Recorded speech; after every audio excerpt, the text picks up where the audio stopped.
I know the vaccine manufacturers will add certain things that are called adjuvants that can actually help the immune system go in and process whatever's in the vaccine.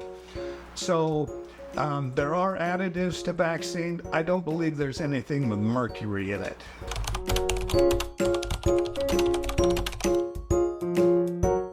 Immunity actually gets built up, and so that's why we do a series of vaccines, especially as a puppy. And there is this phenomenon called the anamnestic response. It means something to remember something, and the immune system does that. So when we give a booster, the level of antibodies that get produced is much higher.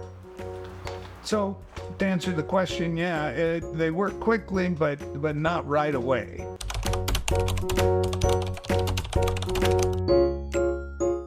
So whenever we give a pet a vaccine, the immune system does have to go to work with it and process it.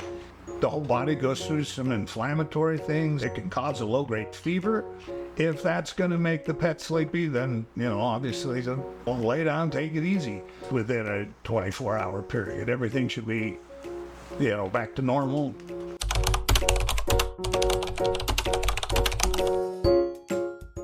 Yes, they do, and they're very effective at preventing Parvo.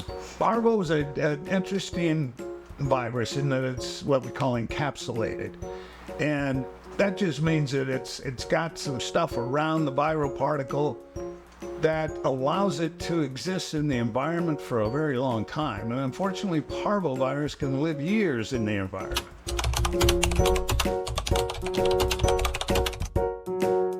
We just don't know how long this immunity lasts.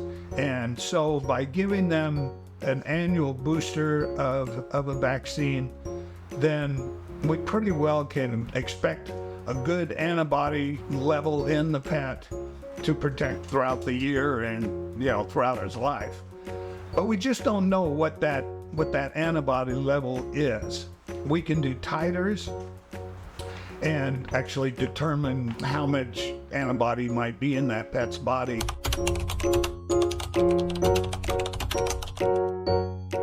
And there are some very bad diseases out there. Canine distemper, fortunately, for decades of vaccinations on this against that disease, the incidence of distemper has gone way down, but it's still there. It's still out there in the environment, and it's devastating disease.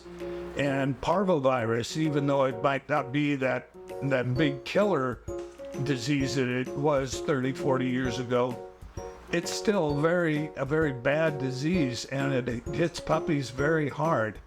And so it's just an insurance policy that we can protect our pets against these big, bad, ugly diseases.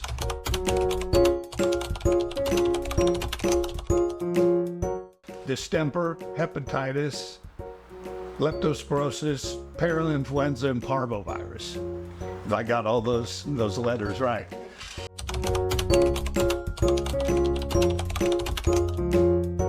The only vaccine in California that is required for a dog is a rabies vaccine.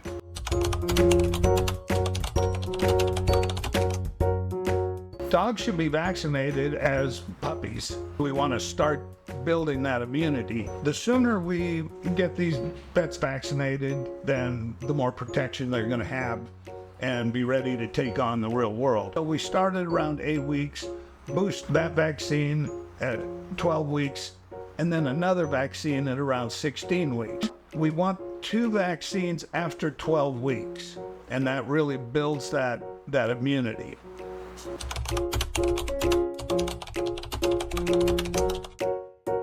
There's a lot of different routes of administration, as they say, but the majority of vaccines are given as an injection, and we give them under the skin, subcutaneously. For rabies, we keep doing that. I think that's a lifelong thing. We want our pets up to speed with rabies vaccine. Lifestyle comes into play, and so we always want to assess the individual risk as far as how long we want to vaccinate them and what we want to vaccinate them against. And to give us the most amount of protection, the recommendation is to do it frequently. But here we like to get that individual assessment of risk, and then that dictates how long and what we vaccinate for.